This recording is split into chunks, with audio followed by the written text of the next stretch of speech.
a master's degree. It took me like a couple months to figure out how to do a live stream. So thanks grad school. All right. My name's Sam. You might know me as Jewess, depending on a group that you belong to. This is the beginning of my live stream AMA. I'm going to wait a few minutes for people to come to this. I appreciate your patience in waiting. Before I start, there are a few things I have planned, and then I'll answer some questions that have been sent to me. But until then, I will just give it a few minutes to let people come to this chat. In the beginning, I said groypers need not apply, but the more the merrier.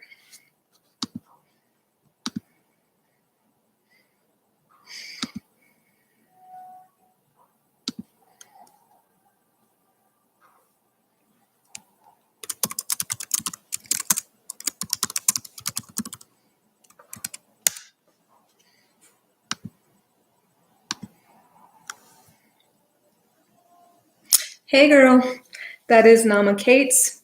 She's the host of the Incel podcast, and I'd like to welcome her to the group. Hey Nama. I've also got a few people coming to join us. And before we start on questions, I would like to share something that I wrote specifically for the groypers. So all I know of the groypers have been their 400 plus responses to the last YouTube video that I created. I can't say I have studied Nick Fuentes, nor would I care to, but the patterns that have emerged from the 400 plus comments prompted me to write something. So if you are a groyper who's listening in on this chat, I'd just like to share this with you, and feel free to share all the vitriol you'd like afterwards. I imagine that's coming regardless of what I do, because I am a female researcher.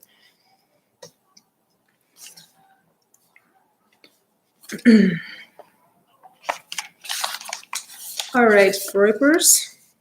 So who's to blame for the situation that you're in? It's not Black and brown people. It's not Jewish people. But it's rather a system that relies on your dependency, needs you to be jaded, forever chasing this carrot that was given to this previous generation and will never be given to you. This carrot becomes impossible to obtain. It grew freely in this socialist utopia of the New Deal, and yet it's still not given to Black and brown bodies. It was created for white people, to help white people. Regarding your comments, I've listened to all of them, and I've taken them into account. And here's what I'd like to say. You think that you're affirming your ideology when you attack my appearance, my Jewishness, my intelligence. You project greed into conversations where there is none. This communicates to me that you so desperately feel the pressure to belong, you're willing to say anything to be accepted by your in-group. You think Nick Fuentes is some kind of wunderkind truth teller because he attacks people that are easily identified as hypocrites. People like Charlie Kirk, who I've also critiqued for being a hypocrite and obscuring his true intentions behind veiled and coded language. I see that there's a certain percentage of your group and your members that see through those signs and those dog whistles and want the freedom to be openly racist and misogynistic. I think part of the groyper response is recognizing the hypocrisy while also wanting to be openly, virulently anti-Semitic and racist. But what you don't realize is that Nick Fuentes is still taking your money under a different business model. Rather than relying on independent donors, he relies on you for support. So he has to craft a personality that becomes consistently edgier, that appeals to your needs. He's just operating under a different business model. It seems like, based on your comments, you need people like me beneath you because sitting with the pain of your own inferiority may put you on suicide watch. You need me to fulfill this straw man character because if you see glimmers of my own humanity, your entire worldview you've built on this trauma-laden foundation becomes unstable, becomes capable of revealing the termite-infested nooks and crannies of the place you refused to look, the place that you felt you were able to set on fire when you joined these groups. It rots beneath you anyway. This rottenness lies at the core of your foundation. There's no window dressing, no amount of intellectual jewelry, no volume of ideological shields that will prevent the rot from permeating the surface of your dark enlightenment veneer. Your attacks on me are boards that you put up in yourself to contain the rot of your own self-hatred. It rots regardless. What you really want is to be held. You crave human contact. You feel these needs to belong, but you fight it. You consider it emasculating. You live your life on the tenets of broken men, still rotting at their core from their own neglected trauma. And I really want to ask you, if you are jumping into this conversation, do you want to kill me? Or do you want to kill that part of yourself that enables you to feel? So if there are any groypers listening, I don't hate you. I think you're people that want to belong. I think that you found a community that appreciates your edginess and has consolidated their values around free speech, but really there's underlying issues that you should consider. So with that in mind, if you have any questions for me, groypers and Nama and other people, feel free to ask them now. I'll hold back for a little bit. And I'd love to hear your thoughts on it, even if it is spelling out gas the Jews one letter at a time, because that communicates something else as well.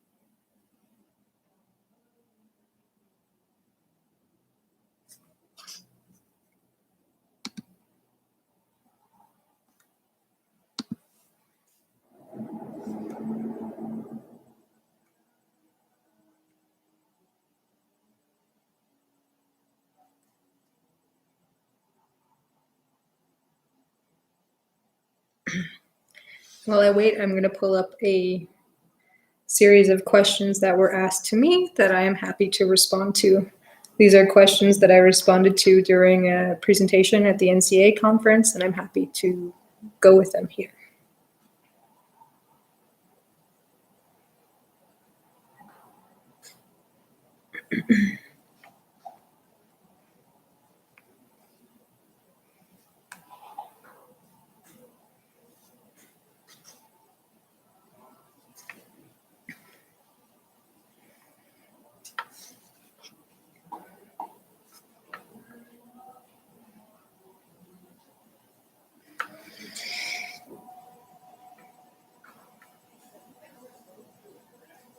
All right, let's find these questions.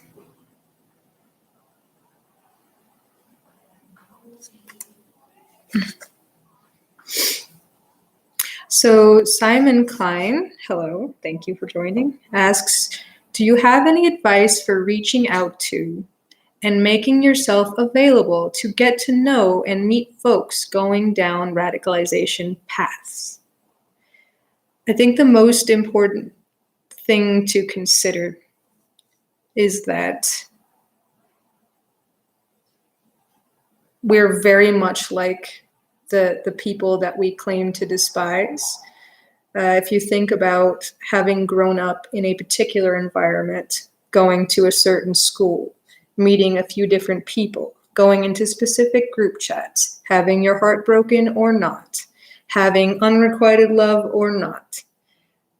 These are all things that are human conditions, and the way that people tolerate the discomfort and the pain of the distress of what is essentially like just human experiences are where paths diverge. There might be someone who feels after a painful relationship that it's important to put their feelings in a box and shelve it until they are capable of dealing with that pain and discomfort. And they may or may never get to that point.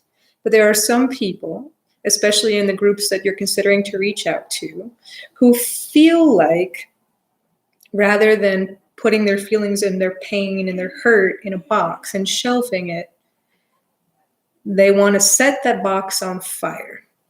And so you're dealing with people who have, for whatever reasons in their life, decided it was more important to kill that part of themselves that enables them to feel, because at least it gives them a sense of belonging in a group and a shared value system and a shared ideology and the service towards some shared goal, even if that goal is crippling society as we understand it in order to create some better world, as some accelerationists believe. So meeting folks locally and helping them stop from continuing down that path. Some things that have happened to me recently are going into, my old bar that I used to work at, for example. As soon as I got research funding, I left. And but I do still appreciate everyone who works there, and I've learned a lot about that. So I wound up sitting down and talking to someone who is, in a similar mindset, but someone from across the table overheard my conversation and understood that I was a researcher who studied both Proud Boys and anti-fascists, which is very important because you can't have just one side. You need to encounter both and then make your own decisions. This person said, well, what about Antifa? And I was just open to that conversation. I said, well, what about Antifa? What have you heard? And we can compare notes, and I can tell you at least what some members have described. And there's not, when it comes to anti-fascists, there's not a membership or dues that you pay to be a member. Most anti-fascists will describe it as a label that encompasses any diversity of tactics to resist fascism and the encroachment of fascism. So remaining open to conversations, I guess I would start, when it comes to locally, I would start at the smallest unit, Simon. So I would start at the level of your family and your friends and your acquaintances. Are there behaviors that they engage in that communicate that they see other people's humanity as debatable?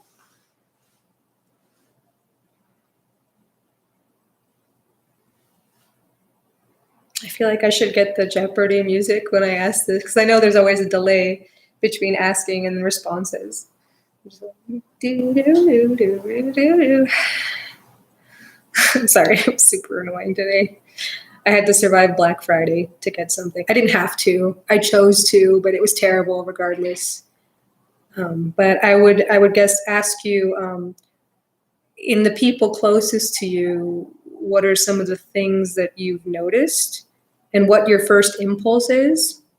Oh, good. So it's not immediate in your interpersonal community, but you do want to reach out to people to help from continuing down that path.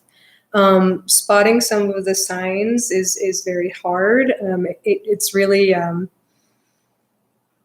it's hard when people start to isolate and consume ideology, when they start to pull away. So if you notice people in the community, or you notice, let's say, rallies in your community, and you see people who attend these events, don't take the Andy No path where you willfully try to antagonize them. I assume you're the type of person that actually wants to engage rather than, make more money and grift, out of their the ability to make themselves appear to be victims.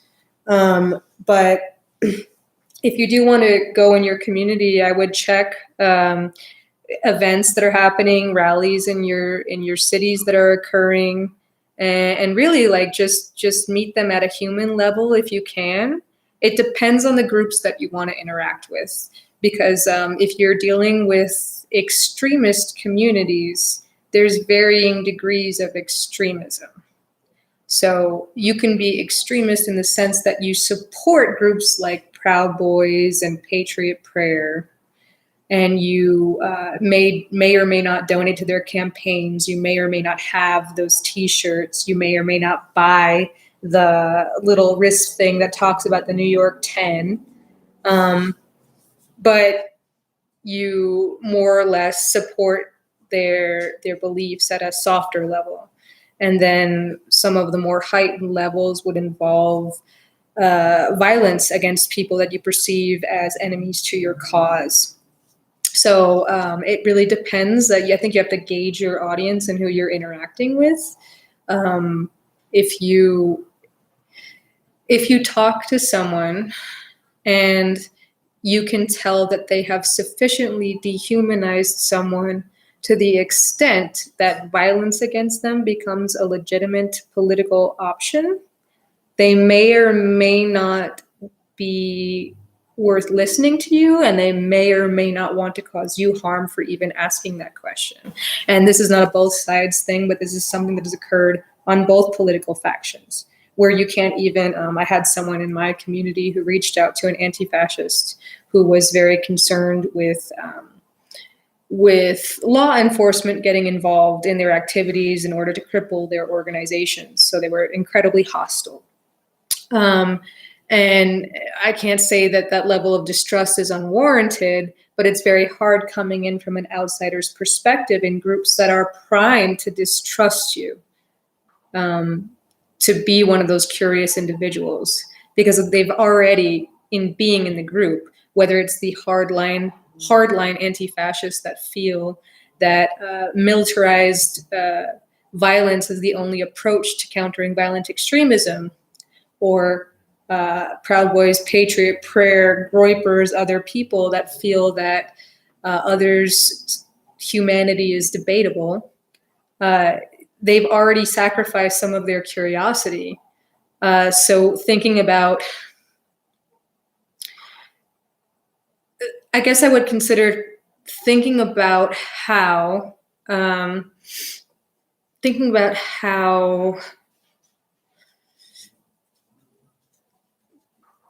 it doesn't feel like sacrificing your curiosity in the beginning, how it feels like being entertained, like how people can very easily, through algorithms and content and personal networks, come to endorse an ideology that is harmful, not just to the people that they marginalized and feel are less human, but themselves. So coming from that empathetic perspective, and that desire to understand, and most importantly, Simon, when you talk to them, not being tied to an outcome. If you try to swoop in as some type of savior, which I don't assume you would do, but is the kind of unconscious tendency of many people engaged in this work, you're probably going to be seen as, just from the get-go, inauthentic. So I guess thinking about what you're curious about and thinking about those people, and having a level of understanding and empathy without being tied to an outcome. A success in this field of research would be the fact that you were even able to engage with an individual who is committed to this type of extremist ideology. So I hope that answered your question. Please feel free to ask any follow-ups. I would like to talk about how I got into this research, because it's a question that has been asked on Twitter and Instagram and Facebook and other channels. Anytime. When I was an undergraduate, I had studied religious fundamentalism. And I thought it was very interesting that there is this portion of the population that takes biblical texts, whether it's the Bible or the Quran or the Torah, as a literal truth. And whenever you interpret a document that is over, it's several thousand years old, and you try to apply it to modern day, you're going to have problems. You're going to have to make, I would guess, cognitive sacrifices in order to maintain your worldview. Because if anything is inconsistent with that worldview, and you believe that worldview to be the truth or the only truth, as some Proud Boys who were Christian evangelicals told me, you're not going to want a lot of that to get in the way.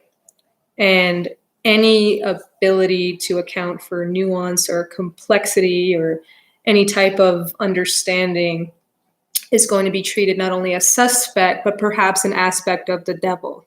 So curiosity and questioning, something that is a staple of I would guess, Jewish culture, removed from religion, but Jewish culture is seen as suspect and betraying the faith in some regard. If you question, you don't have sincerity. If you don't have sincerity, you don't really believe. If you don't really believe, you're not part of the pool of true believers. So I had been thinking about that a lot, because as someone who grew up in the Orthodox Jewish community, wait for it, in Las Vegas, of all places, having to account for this mix of contradictions and juxtapositions and ideological shifts. I mean, I always felt like I was in between two different worlds, between the religious world and the secular. And I could have stayed primarily in Hebrew school and learned that, become fluent in Hebrew, which I'm not.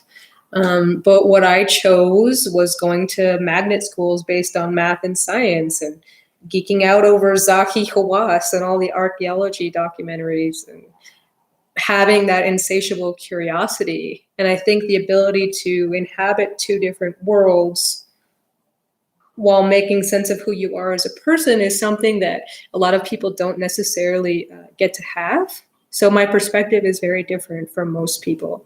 And when I got into my field of research, I had been looking at religious fundamentalism as a form of psychological rigidity. And I sought to look for ways to increase psychological flexibility, the ability to count for nuance, to see the shades of gray in the black and white. Because I recognized, at least at an intuitive level, that the more likely you are to see things in black and white, the more likely you are to engage or endorse very rigid in-group, out-group dynamics that have this us versus them. And once you get to that point where nuance and flexibility are treated as suspect, and you can dehumanize a person to the extent that violence against them becomes a legitimate political option, you're in a very dangerous space. So as a psychology major, I started exploring those things. And when I was a psych undergrad, I took an elective course in terrorism. And I was reading about different groups and the history of these organizations and the training they receive, the tactics, some of the evolutions and trajectories of members. But what I noticed in these books and these teachings was there were not a lot of stories of people who were able to leave these groups of their own accord. And I was very fascinated as a Hebrew school dropout to look at these people in these communities and see how they were able to disengage, because that's a process that a lot of academics and practitioners would like to emulate in what they call countering violent extremism programs. But really, it's up to the individual to make choices that benefit them and make those steps away from the group at a pace and time that works for them. And there's some things that might take them down a different track. And before getting into that, that was just kind of my preliminary questions that I had that weren't sufficiently answered. So some of my first research projects were about looking at memoirs of former extremists to see how they were able to disengage. So one of the first things I read was Christian Picciolini's memoir. I also read a memoir of a former Jewish extremist. And I read a memoir by Jason Carney, which I really love, called Starve the Vulture, about his experience in the South with racism and homophobia and what he learned in the process of dealing with his issues. And so that kind of set me on the path where I am today. And since I made that choice and started just following my curiosity, I've been involved in some very fascinating research.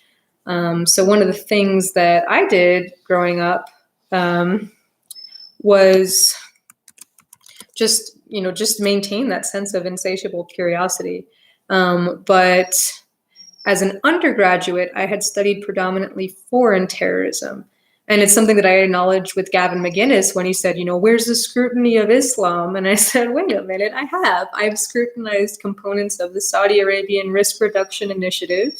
And I do feel like this extremist component of Salafi jihadism, not as a monolith because there's different factions within that, but there's problematic elements in that because it is related to fundamentalism and the literal interpretation of a biblical text. I started looking for ways to improve programs that had already existed. So from there and that focus, I was very much focused on foreign terrorism.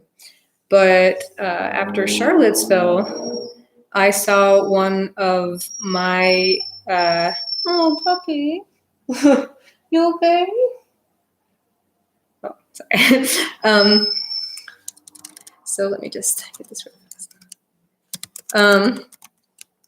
So after Charlottesville, I saw one of the students at my university become the poster child of the event.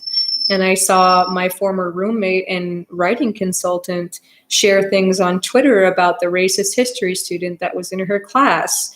And very quickly, I learned the importance of recognizing extremism that operates from within our borders. It's the reason why I started my project, which eventually led for me to becoming the Proud Boys Whisperer, was that I noticed this group of individuals who, very much like Charlie Kirk, were distancing themselves from the event.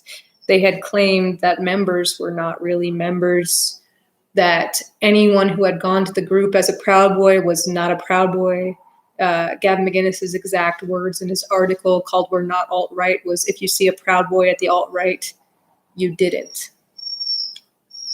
And that's all optics, as some of the groypers know. If you're a groyper watching this, click like, why not? If you agree with the distinctions in the alt-right and the various factions as just variations of the same thing with varying degrees of sensitivity to optics, then you could see the Proud Boys as a group that has, because of Gavin McInnes's influence as a media figure, been able to negotiate their public persona and eventually, or every once in a while, con the average journalist into saying that they are just a fraternal drinking organization. And one of the reasons I created the incident map and dashboard was to show how the ideology is very clear. When you look at the incidents they organize themselves, when you look at the incidents that they co-attend, and when you look at the incidents that they try to actively disrupt. So I feel like this is a very important research project to pursue. So in the comments, I will share a link of ways that you can support my OSINT, which stands for Open Source Intelligence, my OSINT tracking project. And if you would like to contribute to this data-driven rebuttal to claims that the Proud Boys are just a fraternal drinking organization, you'll have the option to do that after this. But that's how I began my research with Proud Boys. I saw that they were distancing themselves from their group, other alt-right factions, and I really sought to understand the reality of being a member. Now, the interesting thing in a group like Proud Boys, who position themselves as free speech absolutists, are that they don't really value free speech. It's a talking point, because if they were really valuing free speech, they wouldn't attempt to actively police it in others. And I know this for a fact because I was featured in an article entitled Fighting the Media and Academics, where I was the academic that Gavin McInnes positioned himself as fighting with. I had gotten permission from a member that I was interviewing to share de-identified excerpts of our transcript with Gavin to see what his thoughts were, because we had this conversation based on, we had developed a working relationship where he felt like I was not a hostile source, which I'm not, and I didn't feel like he was a threat. He was just curious about my research and was open into sharing how he joined and how he became a member. And we had come up with this analogy. We were talking about humor. I love humor. Most Jewish people do. I can't say it's a Jewish thing. It's everyone loves humor. It's cathartic. And I do agree with certain people that when you try to restrict someone's ability to have that moment, you get into problems. I feel like Mel Brooks would not be able to create the films he did today in our current climate, and that's incredibly sad because humor is a way to address issues. But as a countering violent extremism researcher, I also recognize that humor is a way to obfuscate the real intentions of a group. And this is something I know not just from my opinion and my field experience, but it was part of the Daily Stormer style guide to use irony and humor to hide that, to where the person reading that content really doesn't know the line between when they're being edgy and when they are endorsing this behavior that calls for violence against people who they feel are subhuman. But so he and I were talking about humor, and this Proud Boy said, our humor, most people, they like a glass of wine or a beer. Proud Boy's sense of humor is like the cheap whiskey. They're rebellious to social norms, and they might not be the best thing to drink, but they're more or less there, and they're an option for people. And I said, okay, but if you can develop a taste for cheap whiskey, can you not also develop a taste for moonshine, meaning the harder line groups that are more open about their intentions? And then this Proud Boy, who has a sense of humor, of which I appreciate, said, no, most of these people, referring to the alt-right, they're more like Huff stolen out of a 97 Honda Civic. They have no sense of humor at all. So we revised our analogy together, and we said, if you cannot develop a taste for cheap whiskey, can you not also develop a taste for Huff? Huff referring to the more hardline ideology. So eventually we kind of ran with this together, and we started to refer to Proud Boys who had gone alt-right as Huffers. And I felt that that was an interesting enough analogy to bring to Gavin McInnes' attention. So I sent an article, an email to him just saying a member with a participant that you might find interesting. I got this participant's permission. I didn't share any identifying information. One thing I'd like to just distinguish, I guess, is that there's a difference between what journalists do and what academics do. So journalists tend to be after the story to reveal some larger truth or get ad clicks or whatever you would like. Academics have a different code of conduct that they need to subscribe to, because when you're dealing with human participants, you need to ensure that you maintain confidentiality and anonymity, and you don't reveal anything identifying. So as someone who subscribes to and adheres to that code of ethics, which is part of the internal review board of most universities, it would be unethical to share that information that would ultimately reveal who they were. So in this era where mass reporting in Proud Boys Telegram accounts and doxing of Proud Boys by anti-fascists is common, I think a lot of Proud Boys and anti-fascists appreciated that I did not dox them and would never dox them because it would violate my own code of ethics and the ethics that I must adhere to as an academic conducting research with human participants. So anyway, I shared this with Gavin and he went on this very long tangent. And my mistake was that I could speak to him like an adult. That was my mistake. Gavin McGinnis is very much emotionally crystallized, I would say about 15, 16, and in a young audience that has a certain amount of allure. But not only did he react in a very strong way, he tried to discredit me as a researcher by creating an article entitled Fighting the Media and Academics. He went to my review board and submitted a complaint to try to shut down my research project. And I know this because the same day he sent me an email, which I have a screenshot of because he's not a research participant, he's a public figure. He said, "You're starting a war you can't finish." The same day he sent me that email, my review board received a complaint and they told me that in order to continue my research, I needed to stop it so a thorough investigation could be completed, and then I would be able to pursue my research.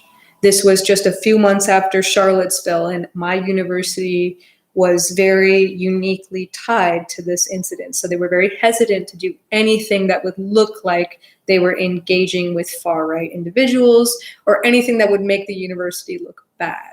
So they tried over 6 months of this investigation to find something that I violated. And in the course of it, they recognized two things.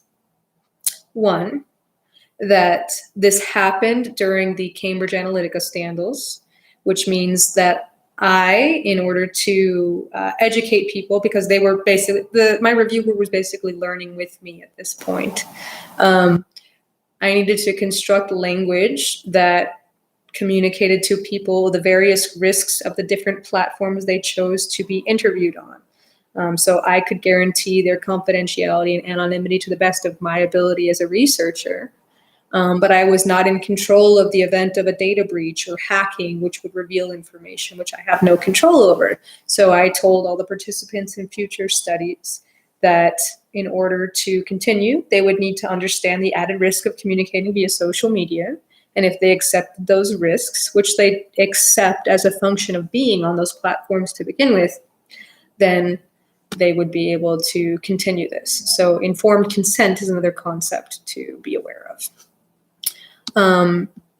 So this event made me realize that Gavin McGinnis, and by a larger extension, the Proud Boys, truly don't value free speech, because if they did, they wouldn't actively attempt to police it in others. If you're a free speech absolutist, you're a free speech absolutist. But if you are using free speech to impose a very narrow view of the world onto other people, you do not value free speech.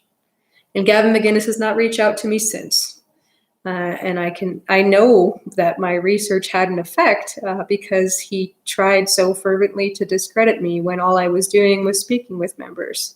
And in future conversations with Proud Boys, I used that to kind of highlight the importance of speaking to people outside of your echo chamber.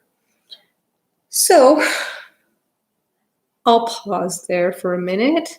I know it's a lot of information. I talk super fast. I've had a lot of unique experiences I could share, but so Simon Klein asks, could you perhaps speak to the expansion of Proud Boys chapters abroad in other countries? Definitely. What's important to remember about the Proud Boys is even though they formed in New York, Gavin McGinnis is a Canadian citizen. And many of the far-right thought leaders like Stephen Molyneux and Gavin McGinnis, Jordan Peterson, they're part of this dark enlightenment movement. And that movement has a mass appeal. And with Proud Boys specifically, one of their tenets, or one of their rituals that they engage in, is reading excerpts from Pat Buchanan's Death of the West, which talks about an immigrant invasion and the need to control it, and it ties very neatly to Great Replacement theories. That ideology has a very broad appeal. So that the transnational appeal of Proud Boys in Britain, in Ireland, in Australia, has a very alluring pull to people who feel like changing demographics and increased immigration are a direct threat to their existence. And this is the hard thing about dealing with populations who feel that, because in order to explain why that's not true, you have to explain in no academic terms, like the limits of whiteness. So whiteness is kind of a given, and it's something that enables you to do things without realizing it. It gives you privileges that you may not realize you benefit from. And I understand that there are poor white people that say that they've never been afforded those privileges, and that's something to consider. But part of whiteness, as you understand it, is this promise of having things given to you and not necessarily needing to work as hard because you're part of the dominant class. You're at the top of the food chain, more or less. So when you don't have to work as hard, and there are people, like, take for example, someone who grew up in America and belongs to the country, understands that there's social support available for them if they have to, if they quit a job or get fired from a job, which they can utilize. There are things in place for them. Take an immigrant who comes to the country, sometimes escaping extreme poverty, abuse, terrorism, uncertainty, collapsing democracy, or lack of any fully functioning government, and they leave. I mean, they go and they risk their lives to make it to the country because of the promise it offers. It makes someone inherently hungrier to work harder and desperately want to be a part of society. So people work very hard to survive in the country, and they deal with certain challenges because they understand what it's like, that extreme scarcity and adversity. And a lot of Americans who were born in the country, perhaps second generation, don't necessarily understand what their ancestors went through to get here. So they feel like they're being attacked, This is someone called Extreme Dad, who says, "Hey there, I'm really interested in your content and the methodology you use to come to your conclusions. I was wondering if you might be able to have a discussion sometime. Could you tell me a little bit more about your background, Extreme Dad, and maybe how you found this YouTube live stream? I'm more than happy to speak with you, but there are some limitations to speaking to individuals. So I'd just like to know a little bit more about you before I decide to agree to that, if you're open to sharing."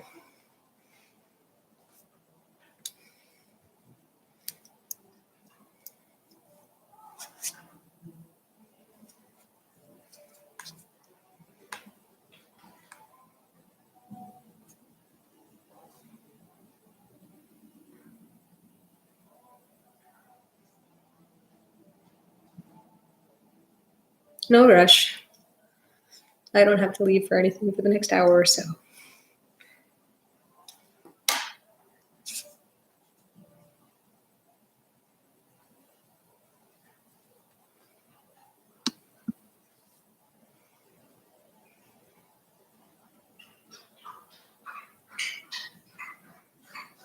If you hear the lapping of water, that is my roommate's dog. She's this really cute German short-haired pointer. It's adorable.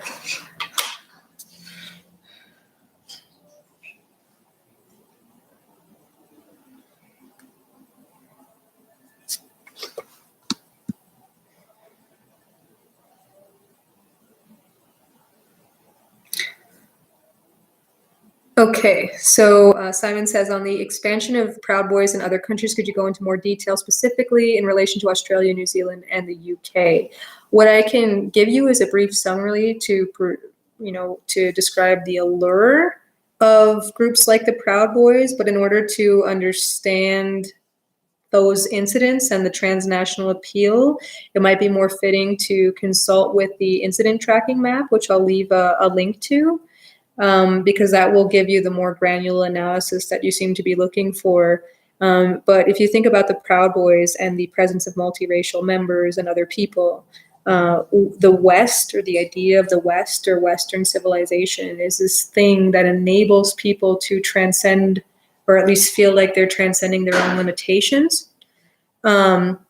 So aligning yourself with Western ideology and then aligning yourself or putting yourself against people who have that opposing or non-Western ideology could make people feel like they are superior and they belong to this class of cultured individuals. This is someone, I will return to that in a little bit, but I'm happy to share links. So when you'll see a comment at the end of this live stream, it'll share more about the organization I belong to, more about the research that I've done before joining this organization, ways to support, links to additional questions. So I'll share all of that at the bottom in one of the comments below. And I would like to answer that question more in depth. But when it comes to Australia and New Zealand, and specifically the allure of the Christchurch shooter, for example, that's more a facet of technology and converging ideals and this hyper polarized narratives and these enclaves that people find themselves in. So one thing that to consider is the allure of technology and how easy it makes people to come into contact with each other. I mean, the KKK had to take ads out on basically Craigslist and other places before the internet became more streamlined. So it's something to consider. And I really like New Zealand's approach to their response to the Christchurch shooter. There's an article I can send you. I'll also link that, called Beyond Tokenistic Solidarity, Lessons After Christchurch, that you might find really interesting, Simon, and relevant to what you're looking for in terms of understanding the groups that you're interacting with. So Extreme Dad says, I understand that you might be apprehensive, especially given the internet culture of today, and I assure you that I'm in no way malicious or do not seek to fight or argue or debunk anything you say. Thank you, I appreciate that. And I'm open if somebody does want to challenge me to whatever that is. I'm open to that as well. I heard you on Faraday's stream, and I think that you influence a lot of his beliefs now. I must say I probably don't agree with everything that you do, but I'd really like to understand better. Faraday's. Yes, I've met Caleb in person. I think he's a great individual. I think he's very new. Sorry, I have hair in my I think he's very new to, he's very familiar with YouTube as a platform, because that's how he became radicalized, and he has subject matter expertise to a certain extent because of his lived experiences. But there are people that are taking him under their wing, and I kind of hope that I helped initiate that, to teach them think about things the way a practitioner would, for example. And that's something that's going to take time, and hopefully he can work on developing that. I think that it's important to leverage the power of networks in that regard. And he has been open to the possibility of doing work for the organization I work for, which is Parallel Networks. The messaging hub or ecosystem that we operate under is called Light Upon Light. We have a helpline if you feel you are at risk of radicalization or you are in environments that you don't necessarily know the way out of. That's something I strongly encourage to use and look up. I'll provide links to lightuponlight.online, which shows you just kind of what we're about and what we're committed to. So let me continue with this other comment. It says, certainly I'm not on the left, but nor am I on the right. And I'm also not apolitical. So I don't know how exactly to define what I am. I am myself conservative in a lot of ways without the cringe. It's a good distinction. I think that everyone is very, in these increasingly polarized societies, very committed to identifying who they are based on their political beliefs. And it's fine to not know. And it's fine to reconsider things. There are many people who, after the Trump election, thought, what does it all mean? I mean, if I voted for Democrats and Trump was elected, like, what is the purpose of our democracy if we can't have free and fair elections anymore? But there is this contingent of conservatives who have co-opted conservatism. You may have noticed the evangelical Christians and the agenda and the way that they're being able to promote their values, and their influence primarily on women's health and women's autonomy.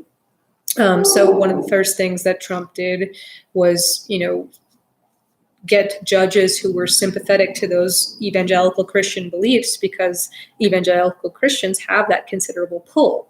And all the way back to when I talked about religious fundamentalism, whenever you interpret the Bible or the Quran or the Torah as a literal text, you come into problems. So I would suggest you read voraciously.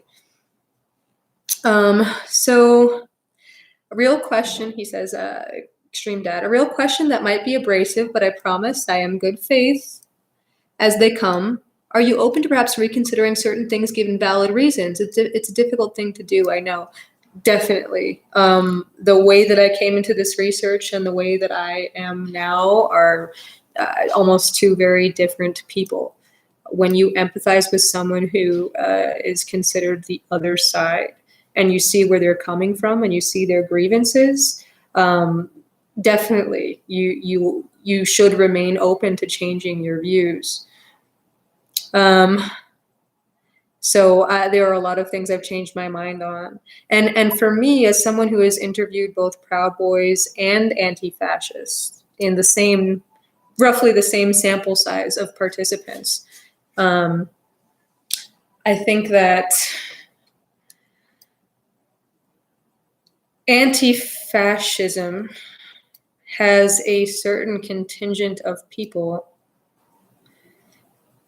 that feel like they are righteous in what they are doing. And in that righteous contingent are people who are wholly unwilling to listen to the perspective of people like me, a Jewish female researcher, and my research peer, a trans person of color. They are wholly unwilling to listen to any criticisms that we have, and they are more likely to interpret us as being hostile. We might be upset, not necessarily at them, but when we critique them, it's in the service of helping them in their approach. So there is a shift that needs to occur, at least in the anti-fascist space, where people become more accepting of a diversity of tactics that do not include violence and do include relationship building.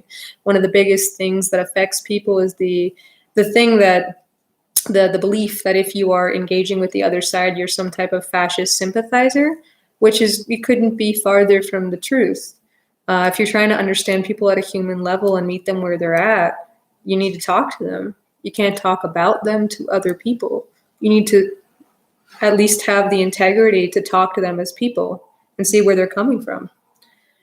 So Trev Ken, hello, says, what are your thoughts on establishment or funding allowing the far right to exist to keep the economic order, e.g. the Koch brothers, military industry, Russian state, etc.?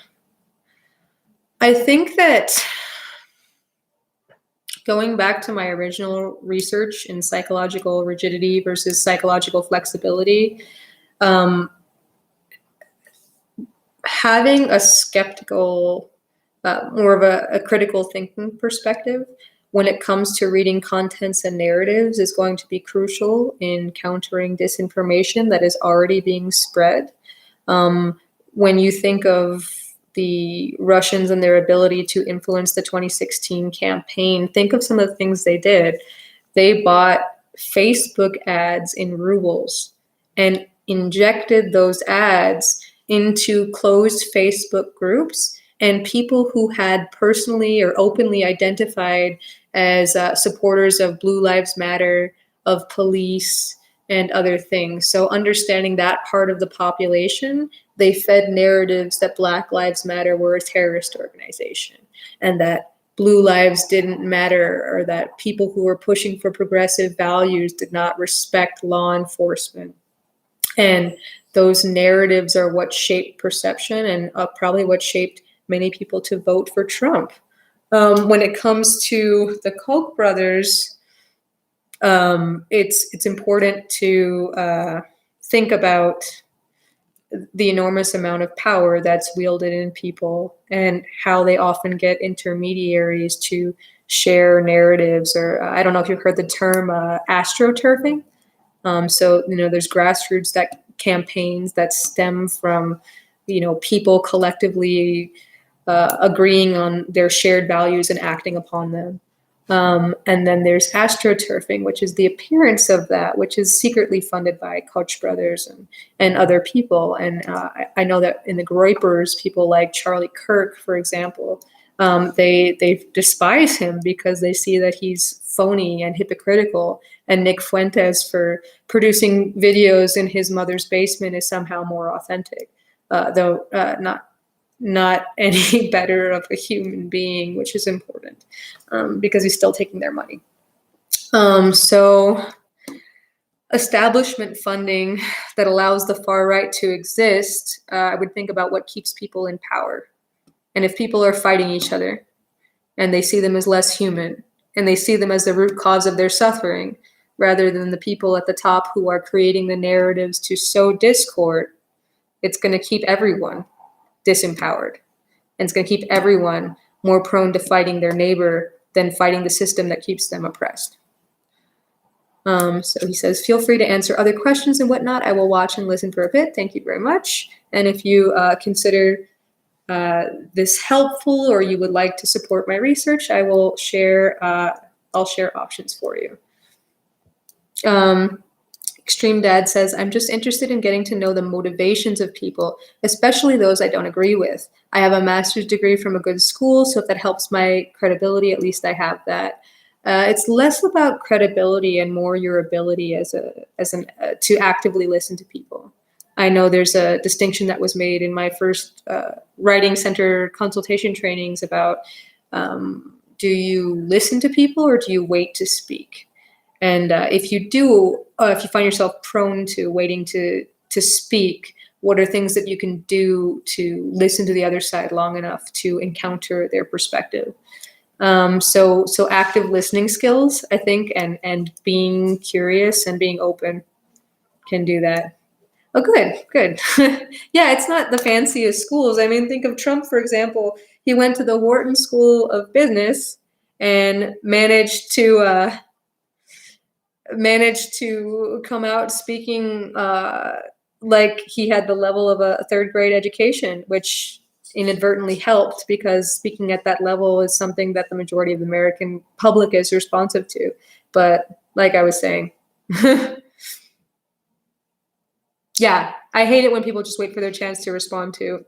I know when I was studying to be a writing consultant, I would drink tea as someone was talking to not give myself the option of responding very quickly and just taking into account what they were saying. And really, some of the best conversations come from that. You learn more about the other person and about yourself when you do that. So if you are kind of an insatiably curious individual and you do care about people at a deeply human level and you have that empathy, I might start with speaking to people who are most likely to be victims of violent extremism, because a lot of their hostility comes from trauma and this place of anger and pain and distrust.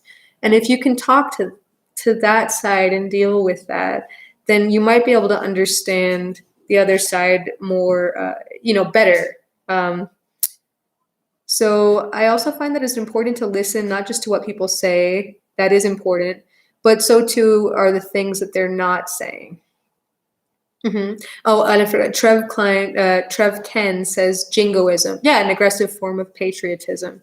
That is that. And if you have a choice between nihilism and being so burdened by different choices in, what type of pornography you consume, or what type of people you date, or what type of colleges you go to, an aggressive form of patriotism that discounts nuance is going to be appealing to some people, because it gives them the ability to sacrifice their choices and their freedom to a certain extent, so they can feel secure in their position. Hello, Simon Klein smiled again. I mean, I have a lot of experience in this matter. I've spent over 100 hours talking to people in Faraday's community, so I would be able to have an advanced discussion with you. I'm happy to have that with you, maybe perhaps via Skype or some other platform. Feel free to reach out. Let me share a link to some of my social media platforms and ways that you can contact me if you want to have that discussion. Let's do that first. Let me find this. I'm very happy. I mean, speaking about master's degrees, I have a master's degree in communication studies, and I was so excited that this live stream worked, because technology sometimes eludes me. So yes, I'm going to share this link. This is a link to both my incident map, ways you can support, and ways that you can contact me if you want to reach out. I'm happy. I love speaking to other people. I love sharing my perspectives. I love listening to other people. I feel like there's something valuable to learn from these experiences. And I don't consider myself the arbiter of truth here. I'm someone who is trying to grapple, as many people are trying to grapple, with this increased polarization. Thank you. You won't regret it, of course. So I'm going to leave some space open. If Nama and other people in this chat are interested in asking any questions to me, I'll just give people some space to respond. And I appreciate you, Extreme Dad and Simon Klein, for sharing. And there are definitely resources I can direct you to. So feel free to reach out.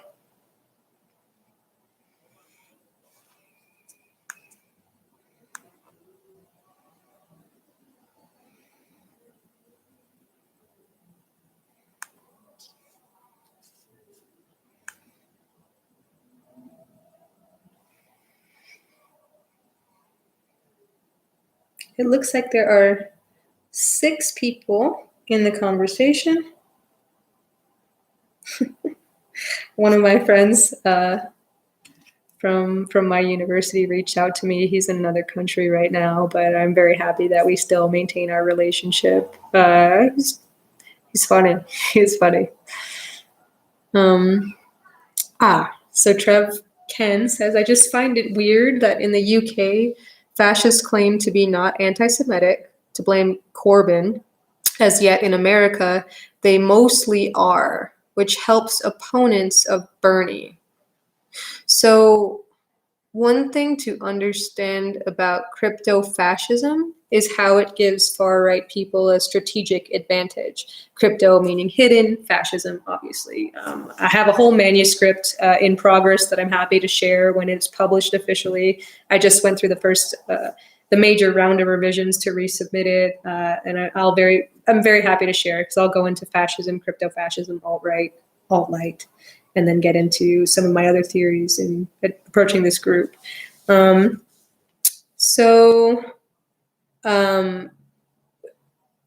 If you know there are going to be repercussions of being openly anti-Semitic, you're not going to engage in it. If you need funders who need to look more like Richard Spencer than they do the average neo-Nazi, then you're going to act in ways that obscure your real intentions. This was part of the Dixiecrat strategy, which kind of paved the way for the Southern strategy to occur. The Southern strategy was a political tactic to speak in abstract language, whether it was forced busing or segregation and other tactics, in order to communicate to an audience who knows what they're really talking about, and also hide that from people who have the ability to recognize those symbols. And why you see things like claiming to not be anti-Semitic despite being that behind closed doors is more optics than anything else. So there are definitely regional differences between groups in the UK and groups in the United States. But whenever you think about someone saying that they're not anti-Semitic or they're pro-LGBTQ or all those other things, and yet they're engaging in that behavior, look to the behavior they're engaging in and not what they claim to be. And that's something you can extend to politicians as well. So Extreme Dad says, if you want me to prompt you with some questions, I'm more than happy. I just didn't want to prevent others from being able to ask their questions. Feel free to do that. Rounding back to my very first question, any advice on personal mental health and knowing when you're being fucked with, interpersonal contact with folks with malevolent and or violent beliefs? So if you go to, let me share this in the live stream as well. It's a term that was not coined by me, but is entirely accurate to describe prolonged contact with individuals who consider your humanity debatable or want to screw with you because they get their rocks off by trolling or making you feel less than. So in this, you'll see the introduction to the Past Fatigue Chronicles and how just through writing, I've been able to navigate some of those issues. The first thing I would say is that not just having a good support network of friends and family, but understanding the differences between using your family and friends for support when you need them and needing to consult with a professional who can help you. Because a hard thing about this research is that you can feel more isolated and then reach out to only a certain amount of people that you trust. But in doing that, you have the potential to push them away because the issues that you are dealing with are very unique and not a lot of people understand that. So speaking to people who are, as one anti-fascist told me, in the shit, more or less, who can help you navigate that is incredibly helpful. I have a closed Facebook group where people discuss issues like that. And I created that because I realized there were not a lot of people like us out there grappling with these issues. And we have some very unique concerns that perhaps the average psychotherapist or counselor may not have the tools to deal with. But even if they're not equipped in this particular niche field of research, they should still be able to help you in dealing with maintaining your own position and setting boundaries. So if you feel like someone is manipulating you, one tactic I would suggest is observing what they say and not absorbing or making it a personal thing on you. And it's very hard, but if you can think when you're talking to a person that you know is hostile or malevolent or trying to persuade you, if you can imagine you're wearing a white lab coat and you have it on and you're listening to them and you're still engaging with them, but you have just enough distance to that imagery of the lab coat to take what they're saying into account, but not let it ruin your day. And one of the things that they talk about in regard to being empathetic in terms of Rogerian counseling is that empathy is not all sitting with that person and taking their feelings as your own. That's actually irresponsible, and that leads to the majority of burnout. So empathy, true empathy, is being able to, you're able to inhabit the world of the person that you are speaking with, but most importantly, in addition to feeling things as they feel them, or understanding if I had gone through these experiences, I might be just like you. You have the ability to step out of that world. And that ability to step out of that world and retain the sense of who you are, it's what's going to enable you to persist and listen to them.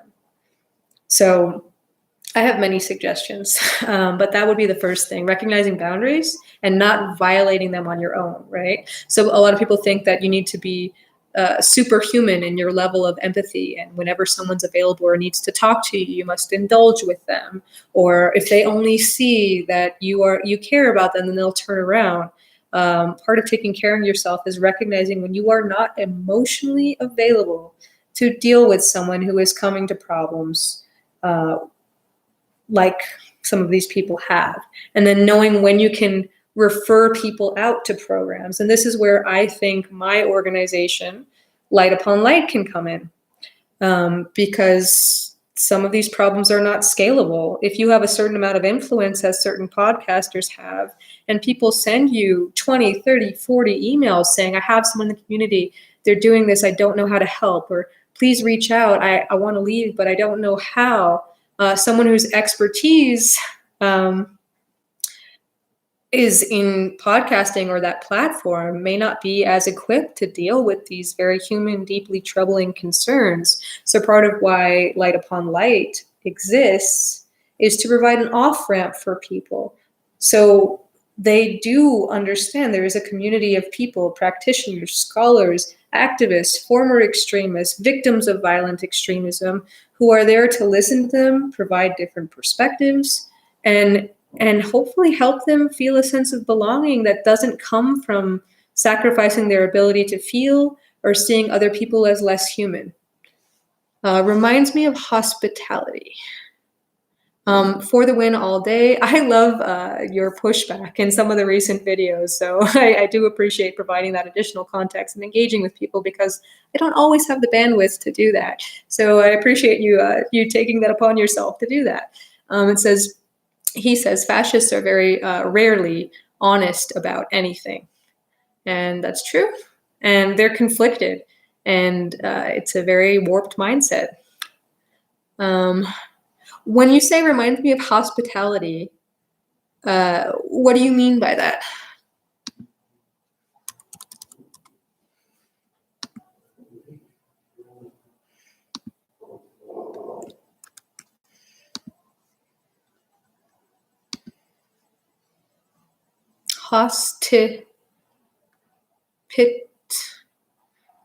Hospitality? Hostility? I'm sorry, forgive me. I'm might be a little slow tonight. I'm not following. The paradox of not being able to be endlessly hospitable to an other or others. Oh, that's perfect. That's a perfect way to describe that. We're humans. And the unknownness of that interaction. That's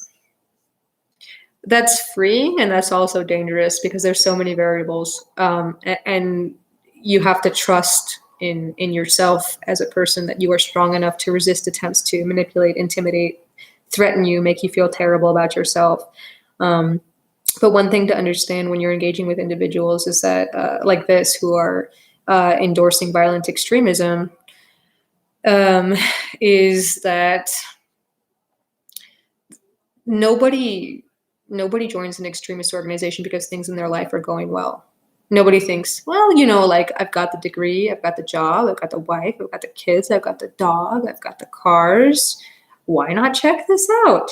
There's usually something that they feel is missing or threatened that prompts their searching and finding these groups and organizations. So if you come with that perspective that there is something missing in this person's life going in, you might see things more empathetically through that lens. And there are many perspectives from people. I'd like to share a link to Joshua Bates' experience in and out of the movement. Let me find his story really quick.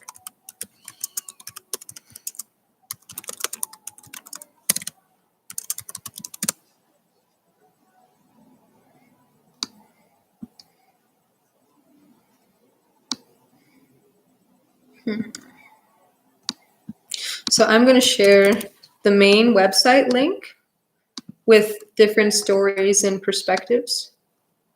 And then Josh's story should be in there as well. But it's not always brokenness. It's like an insatiable curiosity that drives people.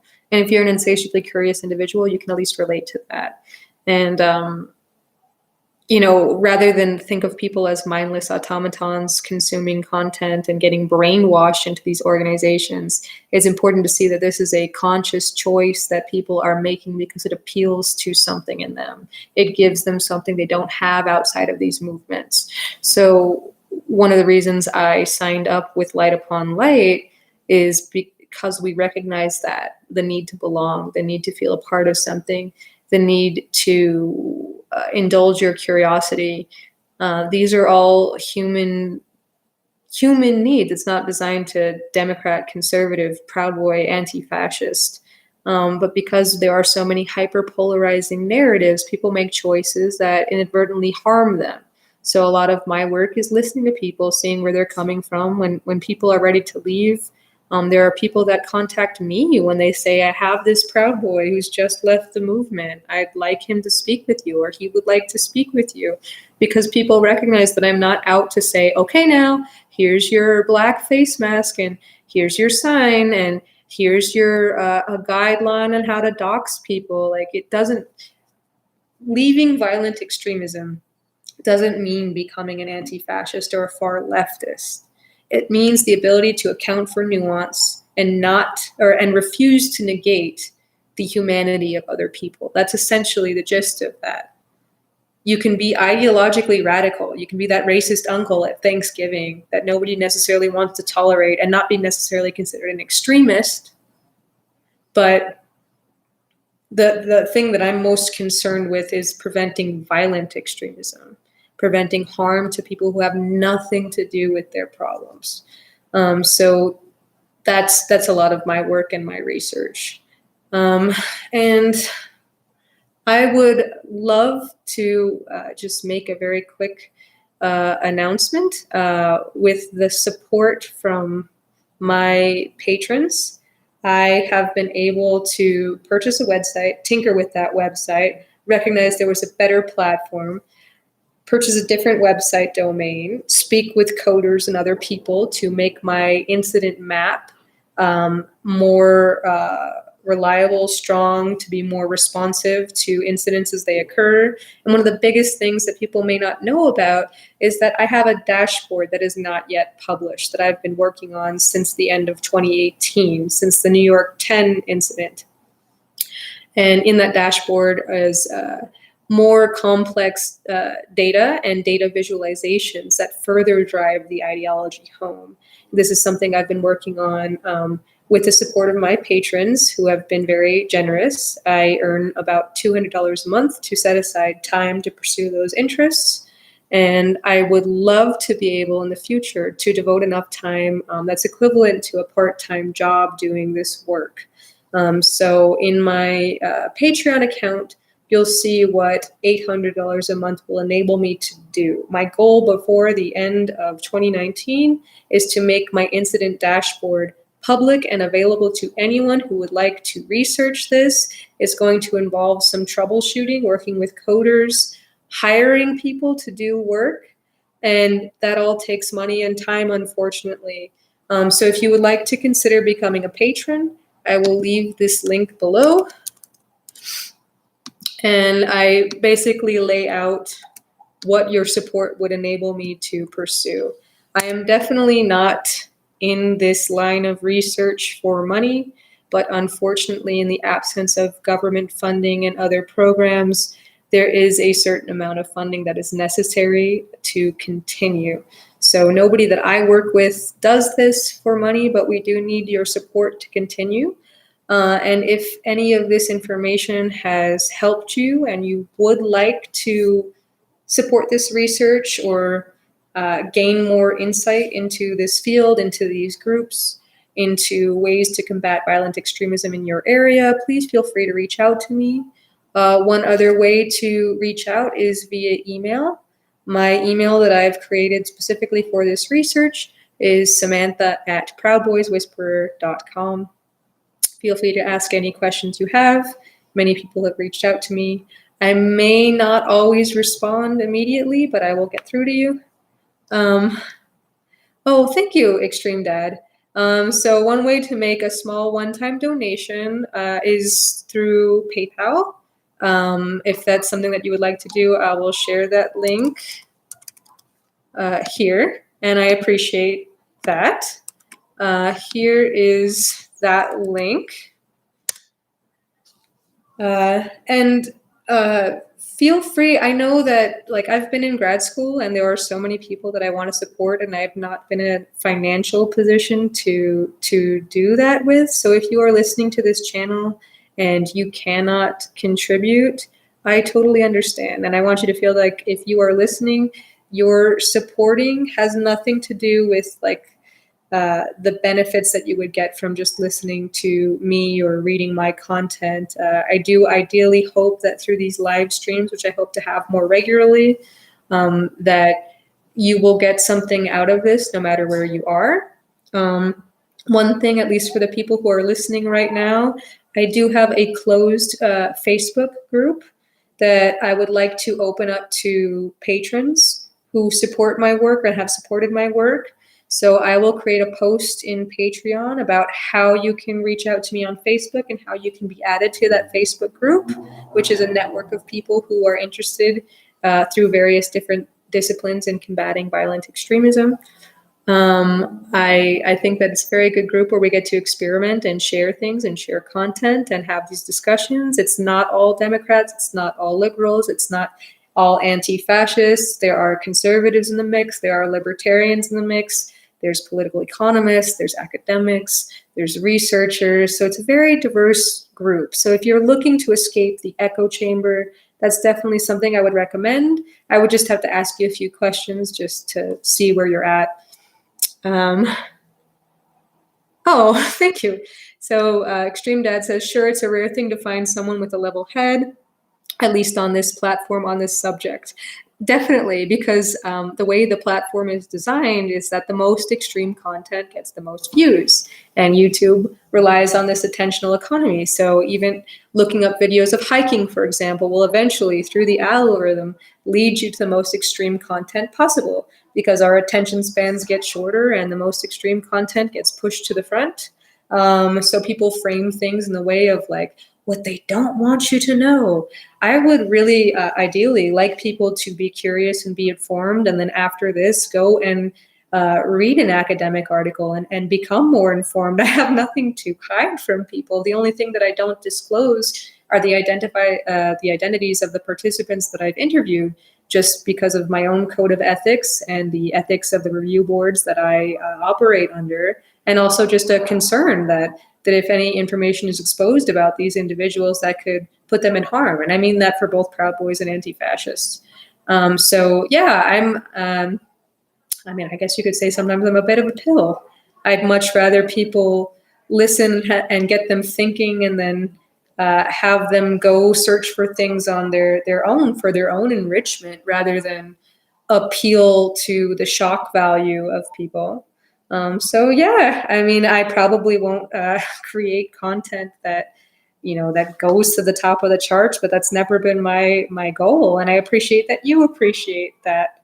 I remember a Proud Boy saying once that he said something about, oh, wow, you only have so and so many Patreon subscribers. You really need to work on your market value. So I was thinking about this. I was thinking about the open source intelligence he was referring to, and how I keep that separate from my other research, and thinking about like how different our goals were. It's not my goal to become a millionaire based on YouTube content. I'm already in my field that I care about. Ideally, I would love to earn a working wage to do this research. I am almost there, and because I'm good at what I do, I have that support, and there are many people that ask me to consult with them, who I have. I've consulted with my university.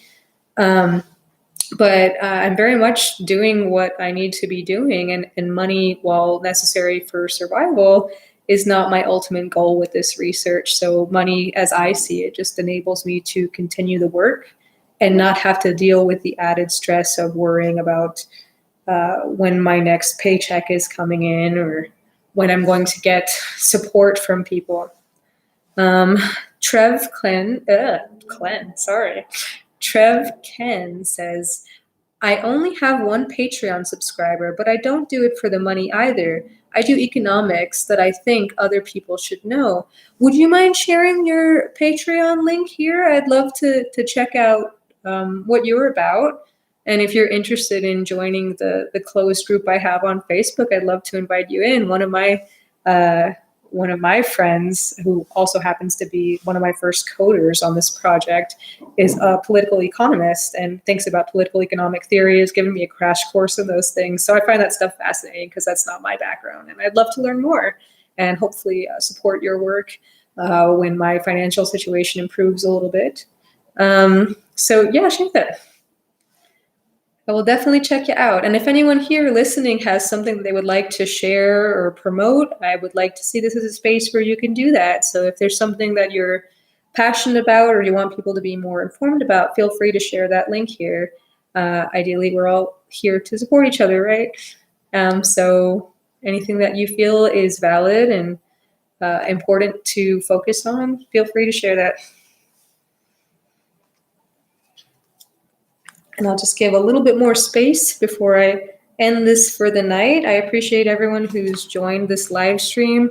I am so happy that I was able to access the live stream link. I was seriously freaking out that I would not be able to find the link, but it was easy. And it's funny that I've learned some SPSS and some coding, and things like that sometimes elude me. Video editing as well. I don't understand how that quite works yet. But there's always time to learn.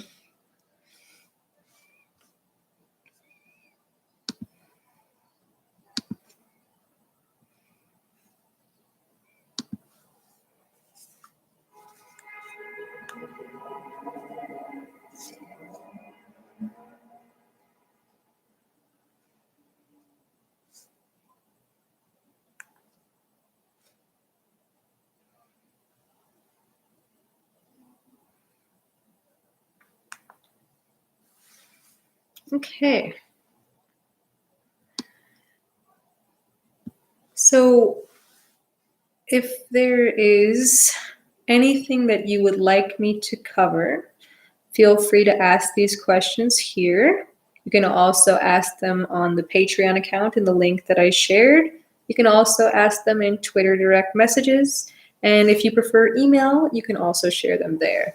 I will create a comment at the end of this live chat, if it's possible, of ways to support, ways to contact me, and organizations to support should you feel inclined. But you're certainly not obligated.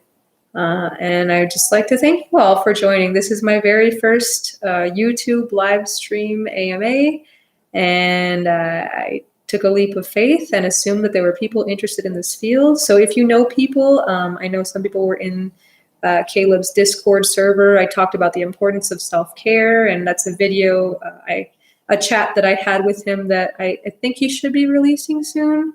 I'm not sure when he wants to. I think we did it in the summer.